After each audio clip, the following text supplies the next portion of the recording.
ওই কবরে তিনটা প্রশ্ন হবে আমাকে আপনাদের সবাইকে। রবের পরিচয় দাও, ধর্মের পরিচয় দাও, রাহমাতুল লিল আলামিনের পরিচয় দাও। সৌদি আরবের মাবরুম খেজুর, এটা মদিনার মাবরুম খেজুর। নিচে উপরে এক সমান হবে, মাল ফ্রেশ হবে এবং মালটা নতুন মাল। একবার আমাদের এখানে সব পদের খেজুর আছে।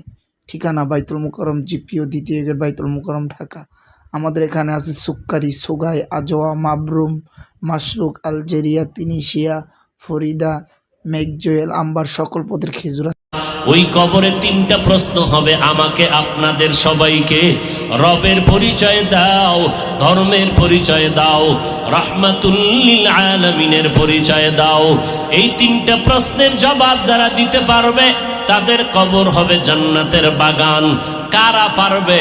দুনিয়াতে যারা রবের গোলামি করে যাবে, দুনিয়াতে যারা ইসলাম অনুযায়ী চলবে, নবীর সুন্নাত অনুযায়ী আঙ্গুলের নখগুলো কাটবে, মাথার চুলগুলো নবীর তরিকায় রাখবে, জুতা দুইটা নবীর তরিকায় পরবে, বাথরুমে ঢুকতে আর বের হইতে নবীর সুন্নাত যারা মানবে, আমার পোশাকটা গায়ে পরতে খুলতে নবীর তরিকা আছে যারা মেনে চলবে, এরা যখন কবরে গিয়া জবাব দিবে জান্নাত হয়ে যাবে।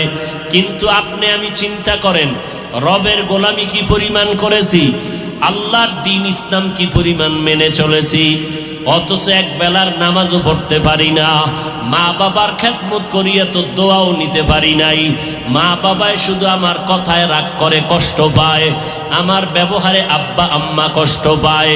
না পারলাম তাদের মুখে হাসি ফুটাইতে, না পারলাম তাদের কিছু দিয়া খেদমত করতে, তাহলে আমার এদিকে ইবাদত নাই, মা বাবার দোয়াটাও পেলাম না। মা বাবারে কতবার ধমক দিয়া চোখের পানি ফালাইলাম।